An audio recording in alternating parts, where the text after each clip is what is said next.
Hello Team FD and welcome back to Winners and Losers, you beautiful lot, where we look at the highs and lows of the game week just past. Joseph's not here today, the pest is in Budapest, so I'm joined by Doogie instead. How are you? How's your weekend been? Very Lovely good. top, by the way. Thank you very much. Bolivia, I haven't actually worn it since 2012, so it's feeling a little bit itchy.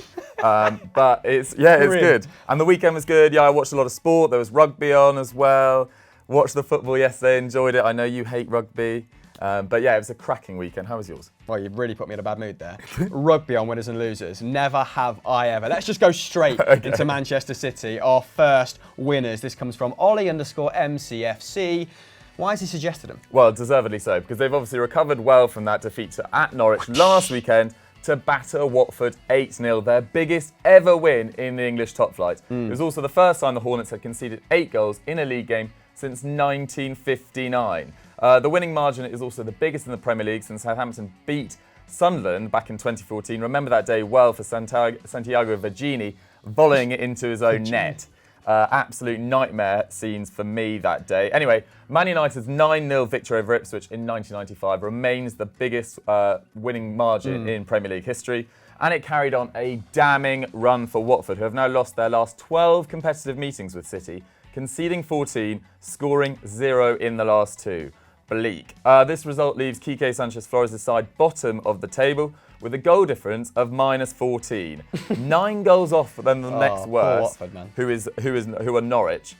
It was a completely deserved battering too. Pep's men hit 28 shots to Watford's 5, with 11 on target to 4, and we were talking about it off camera beforehand. It could have been more like 12. Sergio Aguero missed numerous opportunities as well. They hit the woodwork 3 times and won 8-0. Yeah, it was crazy. I think it should and probably could have been the biggest margin, definitely. And whilst all but 3 of City's shots on target went in, they still racked up an astounding XG of 6.8, with half their goals coming from inside the 6-yard box. Truly elite chance creation.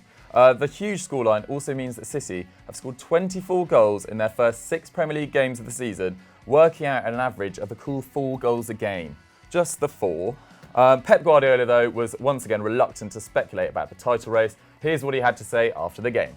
Everything is in the hand for all the clubs, so nothing is done. So it's show every game our spirit, what we have done the last 2 seasons, and after that, when one team is better than us, accept it. So it's part of our process. The important is be ourselves, and most of the time, the last period, we were, and that is the most important thing. It goes without saying that in a game like this, multiple people have to play well, but there was some eye-catching performances out there, starting with Bernardo Silva, who grabbed an unlikely hat-trick, did the imp. The Portuguese maestro put in an amazing all-round performance, taking 5 shots, laying on 2 chances, completing 96% of his 55 passes, and completed all of his 5 attempted tackles. Mahrez also continued his fine start in Leroy Sané's absence, as well as his goal and assist. He took 4 shots, created 4 chances for his teammates, completed 4 dribbles, all the 4s, and sustained a 91% pass accuracy. But despite those amazing numbers, one man stood out in particular in the form of KDB. He was unplayable, the Belgian maestro. Absolutely scintillating out there. He provided an assist, 2 excellent assists even, and rounded off the scoring with aplomb, didn't he? Just whacked it into top bins, taking 4 shots in total, completing all 4 of his dribbles and creating a massive 8 chances. Absolutely sickening.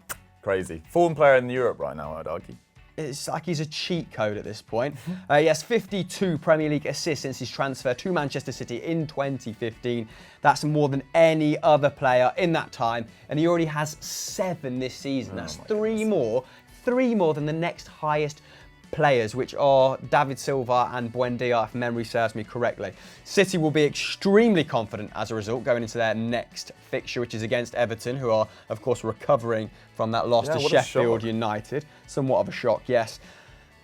But we were discussing this on the social yesterday. Does a result like this make them Premier League favourites again after that disappointing loss to Norwich? Now, I still think it's Manchester City, and that is because I still think that Guardiola is the world's best at solving problems with existing personnel. I don't think anyone's done it like him. Zinchenko at left back. Fernandinho is going to play at centre back this term. He did it with Ribery at Bayern, playing in a false nine. Højbjerg played right back for Bayern Munich. He's done it time and time again.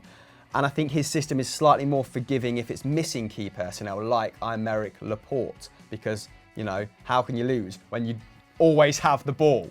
Whereas Jurgen Klopp, if he lost, I'm a bit bored of this, but if he lost to Van Dijk, if he lost to Robertson, if he lost to Trent Alexander-Arnold, the next player in line is a downgrade. And that's not to, you know, take anything away from Jimmy Milner, what an excellent professional who can fill in anywhere. Probably still better in midfield than at left back. But I do think Liverpool would suffer more so with injuries. What do you think on this, mate? Who's favourite in your opinion? Yeah, for me, I think 5 points is very much achievable for City to make up. And as I said before, they've got De Bruyne in phenomenal form. Mahrez has really stepped up to the plate this year. I think only De Bruyne is creating more chances than him in the Premier League this season. You know, he sort of struggled to adapt in his first year, but really feels sort of like he belongs at the Etihad now. But this is the year for Liverpool to do it, if there was a year to do it, in that Laporte's out for a good few months. Sane's not expected to be back until January, February. Stones out for a month. So I think this is potentially their time. But for me, Man City are still heavy favourites. Liverpool playing well and getting results, but playing well in patches, I would argue. They've rarely put together a whole 90 this season. But still 5 points clear, can't really criticise them at this stage. So it's going to be fascinating, but for me, still Man City. Yeah, I'm just grateful there's a team that can go toe-to-toe with Manchester City, to be honest. Otherwise, it would be boring, wouldn't it? And I think if Liverpool can get to the January transfer window with that 5-point lead, I don't think it will be like it was last season where they kind of capitulated a bit strong, but they had a 7-point lead at Christmas, didn't they? I think their game management is much better now, and there's a lot of muscle memory in that team, isn't there? What do you guys think? Let us know in the poll just above who is favourites for the Premier League, and let us know, elaborate why in the comments below. Let's move on. Before we go into our first loser, which is Spurs, just a quick reminder to subscribe to Football Daily and hit that notification bell so you never miss a winners and losers. But yeah, as I say, we're talking about Spurs at the suggestion of @AshleyToomey9, Chris. Yeah, let's start with the Els, and it is the Lily Whites who lost 2-1 from a winning position as VAR finally came back to haunt them this season. They've been on the end of, I wouldn't say favourable because they're right, but they've been riding their luck with it, haven't they? Before the game, Spurs had never managed to beat Leicester 4 times on the trot, the best stat we could dig out to begin this section. And history repeated itself here, with the record still standing despite Harry Kane's improvised opener. Lovely goal. The goal being his 13th in 12 games against his former loan club. Do you remember that famous picture of him and Vardy sitting on the bench for Leicester in the Championship? It surfaced again this weekend. Iconic. That's his 13th away goal since the start of last season. No one has scored more on the road. And it must be pretty hard for him to process Spurs' away record given that hot streak. But anyway, yeah, brilliantly taken goal. But let's move on. Aurier put them 2-0 up in the 63rd minute, or so they thought at the very least, with Son being ruled out for offside in the build-up by VAR. It only took 6 minutes for Leicester to peg a goal back before James Maddison scored an absolute howitzer from outside the box, just bouncing before it went in, beating Gazaniga at that right-hand post. The long-distance effort was his first since April and ended a run of 31 shots without him finding the net. I think that was the longest streak in the Prem as well. Yeah, and he does love a long-range effort, but tends to test out the goalkeeper, unlike Demarai Gray. I don't know why I'm digging Demarai Gray, that's totally unnecessary. Let's move on to your section. Yeah, the game itself was pretty balanced, with XG clocking at 1.21 to 1.23 in Spurs' favour. Could have been almost sort of anyone's game. Spurs had the lion's share of possession with 55% even, but Brendan Rodgers' side had almost double the amount of shots on target than the visitors. But it continues a terrible start to the season for Pochettino. They've just got 2 wins out of their first 6 games of the Premier League season, and their awful domestic away form continues too. They haven't won a league game away from home since January. They've also failed to win 3 consecutive away Premier League games when they were leading at half-time for the first time since March 2008. And they can have their complaints that they had a goal ruled out for offside, but it was offside. And it frustrates me when people are like, oh, it was so marginal, they should bring in a new law where if it's within a certain amount of millimetres. No, it's offside, deal with it. It's the same for every team. If you're offside, you're offside. It shouldn't count. Order, bam. But they now sit 7th, Spurs. They're 3 points behind the top 4, which is actually surprising. I think that just shows the weakness of the teams chasing Liverpool and Man City, that they're only 3 points behind. Between 8 and 11 points pretty much propels you up the table about 9 places, doesn't it? Yeah. So. But they're 9th best for XG in the league, behind Watford, who are obviously bottom of the league, West Ham and Southampton. So it really hasn't been a good start to the year at all for Spurs. They'll want to really improve over the next few months. But we want to hear from you, Spurs fans. Why do you think this is going wrong? Because we actually thought you had a pretty good summer, bar a few outgoings that went wrong for you. Your right back slot quite unfulfilled. But yeah, where do you guys think the problems are, and how do you see it improving over the next few months? Let us know in the comments below. Shout out to Hamza Chowdhury for that assist as well. First time pass, love it. Bam. Before we move on to our final winner then, if you didn't download the Extra Time podcast yesterday, then please go and do so. It's our Champions League B-side. We discuss some of the more obscure teams in Europe's elite competition this term.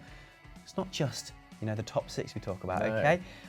But we are going to talk about Liverpool now. So moving on to Liverpool, this was sent in by @CopBandit. Yeah, I mean, in all fairness, we had to. It's probably the game of the weekend. And Liverpool have become the first ever side to win their opening 6 Premier League games in 2 consecutive seasons, edging Chelsea 2-1 at the Bridge. It was Jurgen Klopp's 150th league game in charge of the club.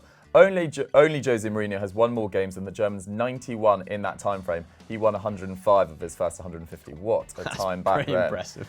Despite starting the stronger side, Liverpool ultimately had to grind out the victory, scoring 2 set-piece goals, one of which, Alexander-Arnold's, his 3rd goal involvement in 6 games.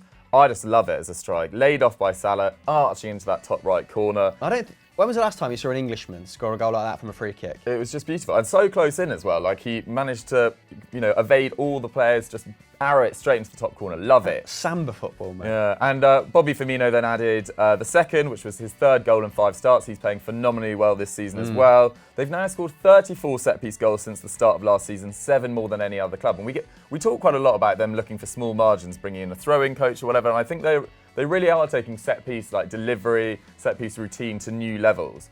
But Arsenal take note. Exactly. Awful. But they had to be decisive. They were limited to just 6 shots, their lowest so far this season in 90 minutes. I thought Chelsea were actually really good after the break. I thought Tomori was exceptional in keeping Salah quiet. I thought Chelsea's midfield probably edged it after the break as well. Like, a lot for Chelsea fans to be happy with. But back to Liverpool, because Liverpool's defensive partnership had to be really alert. They won 9 aerial duels between them as Chelsea's fullbacks bombed on, particularly Marcus Alonso. Aspi and Alonso created 7 chances between them, over twice the amount of Trent and Robertson. I bet that's going to be a first in this year. Liverpool have now just lost once in their last 45 games and won 15 on the bounce. Of the only 2 sides to do so, the other being Guardiola's City. Here's what Jurgen Klopp had to say about their frankly frightening start to the season. We fight for each yard, for each ball and stuff like that, and from time to time we score. That's good, that helps to win the games, but it's really hard work for us. It never looks as easy as for City yesterday. They did it brilliant, it was unbelievable. But we didn't have these games yet, so we have really to work for it, and so the boys are ready for that, and as long as we are ready for that, we are an uncomfortable opponent, and that's what it's the first job to do, actually. Let's move on to Chelsea then, who have been shaky and a little bit unfortunate at the back in the opening exchanges of this season, conceding 13 Premier League goals. That's the first time ever they've conceded that high a number. In fact, the last time they were so porous in defence was back in 1978-79. When they finished bottom of the old First Division. History definitely won't repeat itself this time round. However, such was their resurgence in the second half of this game, where you've kind of touched upon already, they're extremely impressive, that they limited Liverpool to 1 shot in that second 45. I'm guessing that might be a season first as well. If we had a little bit more time to dabble in the stats, we could probably determine that. They're also the first side this season to limit Salah and Mane to 1 shot apiece. And it shows that Frank Lampard's men are really learning from their defensive mistakes. Despite conceding the goals, they're nowhere near as vulnerable in transition. And I think that has a lot to do with Tomori, like you said, and the defence having a much greater understanding of one another. I also prefer it when they play 3 at the back, but they didn't in this game. They deployed a 4-3-3. Yeah, I was surprised they didn't. Win at Wolves, sorry. So they only conceded 9 shots. They've only conceded 9 shots, on average per Premier League game this season, which is the 3rd best in the league, which really compounds the point I was just making. And their positivity in this game deserves a lot of credit because they were forced to make a couple of big changes, weren't they? So Emerson and Christensen both had to come off after around the 42-minute mark. And when that happens, you need your big players to step up, and they have one of the biggest players in the league, fortunately for Frank Lampard, in N'Golo Kante, who was incredible in this game. Not quite hitting his defensive heights with only 2 tackles, but also completing 3 interceptions, 2 aerial duels, 2 dribbles, taking 2 shots and scoring a really excellent goal as well. Nice. And walking away from a really excellent goal like he was just leaving the self-checkout at Sainsbury's, just like, oh, cool, back to the centre circle. And that's what makes me love this guy. Yeah, and those injuries to Emerson and Christensen meant that he pretty much had to keep Mount and Kante, who are both coming back from injury, on for the entirety of the game. So, like, to finish so strongly, despite having 2 sort of not fully fit players potentially, it was really impressive. Well, Abraham looked pretty beleaguered when he came off as well, didn't he? So, might have been a slight knock there. Chelsea have Brighton in the next Premier League fixture, their next Premier League fixture even, and Liverpool have Sheffield United. So 2 easier ties for them, no disrespect to the respective fan bases. But 2 victories you'd imagine there and slightly less physically demanding. Saying that, haven't Chelsea drawn with Sheffield United and... No, they just about beat Norwich, didn't they? They just beat, yeah, 3-2 I think it was. Guys, where do you think Chelsea are going to finish? Let us know in the comments below. Let's move on to our final loser. Final loser is Man United at the suggestion of @JC Kingslayer, Chris. Yeah, let's absolutely rip raw through this, mate, because it was a dour game. Unless you're a West Ham fan, of course, congratulations on beating them 2-0. United fans will be absolutely fuming, though, that they failed to capitalise against decent opposition, but Everton lost. Tottenham lost. Chelsea lost. So you could have picked up valuable points there. Ole Gunnar Solskjaer's men subsequently have not seen back-to-back victories in the Premier League in 7 months. Just can't maintain form, can they, whenever they get a sniff of it. But the stats do suggest that Manchester United were a little bit unlucky, creating an XG of 1.2 to West Ham's 0.5. 0.9 of those chances coming from 2 big opportunities, with Mata pretty much missing an open goal and Maguire forcing a save from close range by the excellent Fabianski. Now, it's hard to see where the goals come from in this Manchester United setup. Even with Rashford on the pitch, they only created 9 chances. He had a big fat 0 when he came off injured. In fact, by the end of the game, Manchester United players on the pitch had only scored 9 goals in 2019 for the club. Wow. Absolutely harrowing. And it's making that decision not to replace a Sanchez or a Lukaku look even more debatable, even with Mason Greenwood rising to prominence in the Europa League. What about West Ham, though? Because they're experiencing quite the purple patch. Yeah, I mean, fantastic form. They're now 5 games unbeaten and move up to the heady heights of 5th after this victory. They've also managed 3 clean sheets in a row. That's the first time they've done that since December 2017. The standout performer on the day was Yarmolenko. He got his goal, 3 shots, all on target, 84% pass accuracy. His goal was his 2nd of the season, matching his total from his injury-affected campaign last year. A useful player. I don't think he's necessarily the most attractive player to watch, but quite effective. Fair play to him. And Cresswell made sure that Pellegrini didn't miss his first choice, Masuaku, yesterday, with 3 aerial duels won, 3 tackles won, 2 clearances, and that interception alongside that beautiful curling free kick away from De Gea. He got a hand to it, just couldn't keep it out. Too good. Sebastian Haller is also adapting very nicely to English football. 9 aerial duels won, 2 tackles, and an interception from the Frenchman. West Ham, you'd probably say, along with Leicester, now clearly ahead of Everton in the chances of affecting that top 6. They've got ties against lower league opposition in the Carabao Cup midweek before both West Ham travel to Bournemouth and United host Arsenal next week on Monday, which looks like a massive game for 2 teams that are struggling to find form. I know Arsenal got that win in the end yesterday, but by all accounts, it was a struggle up until then. Chris, if you had to say, who do you think is going to finish higher between Man United and Arsenal? Juicy one to finish on. Oh, God, I think Chelsea might do them both at this point. And Really? I went for Chelsea 6 at the start of the season. I was pretty bullish about them potentially being usurped by Leicester, but they look like they might grab 4th or 5th just by being half decent. Because Manchester United and Arsenal, wow, oh, wow, things are looking bleak for them at the moment. West Ham, though, could be snapping at Leicester's heels for that, unlikely sort of top 6, top 7 place. But maybe not. Probably don't have enough in the locker, do they? What do you guys think about the complexion of the top 6? Let us know your predictions in the comments below. That's all for this week's show. Dougie, thank you very much for coming on, buddy. Absolute pleasure. Great to be here. Another great shirt for the collection. Thank you very much. What else Long is live happening? Bolivia. Long live Bolivia. What a closing line. What else is happening across Football Daily, Euro Football Daily? Yeah, we'll come back in an hour's time to watch myself and Pat on ERU, go over and watch Saturday's Stat Wars, go and watch the top 10 that drops on Saturday.